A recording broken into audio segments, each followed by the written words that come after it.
તો નમસ્કાર ગુજરાત, આજના તાજા સમાચાર વિશે વાત કરવામાં આવે તો પહેલા દેવા થશે માફ, આધાર કાર્ડ ફીમાં થશે સુધારો, આ મહિને 11 દિવસ બેંકો બંધ,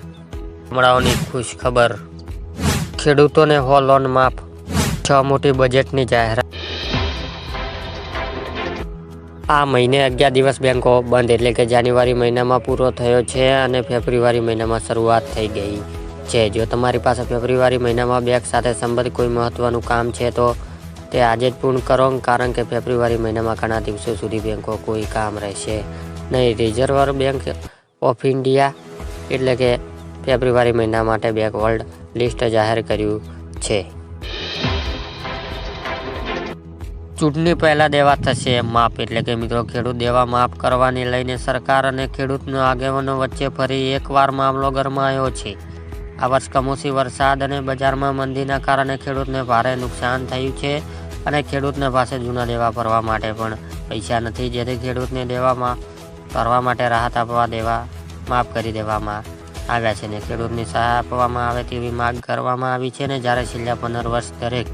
રાજ્યમાં ખેડૂતને દેવા માફ થાય છે, પણ આપણા ગુજરાતમાં કેમ થતું નથી। આધાર કાર્ડ ફીમાં થશે સુધારો એટલે કે મિત્રો આધારની વિગત મફત અપલોડ કરવાની છેલ્લી તારીખ ફરી એકવાર લંબાવવામાં આવી છે અને આધાર દસ્તાવેજો અપલોડ કરવાની છેલ્લી તારીખ અગાઉ 14 ડિસેમ્બર 2024 હતી, જેને કરીને 14 માર્ચ 2024 કરવામાં આવી છે અને આ માટે સરકાર દ્વારા માય આધાર એપ્લિકેશન લોન્ચ કરવામાં આવી છે ને જેથી જે મિત્રો આધાર કાર્ડ, ઉંમર, સરનામું, જન્મ તારીખ, લિંક, મોબાઈલ નંબર પર ઈમેલ જેવી માહિતી મફત અપલોડ કરવામાં આવે છે અને 14 માર્ચ 2024 પહેલા આ કાર્ય કરી લેજો મિત્રો।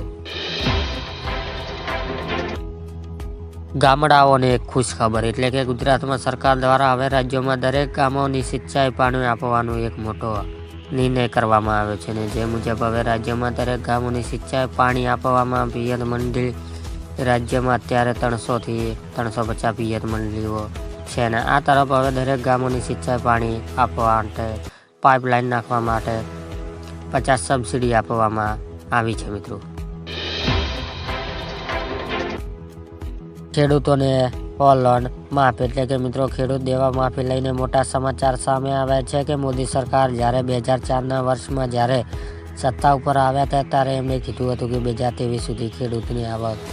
બમણી કરી દેવામાં આવશે ને ડુબળી ખેડૂતની સંપૂર્ણ દેવા માફ કરવામાં આવશે ને મોદી સરકારનું વચન આપ્યું હતું।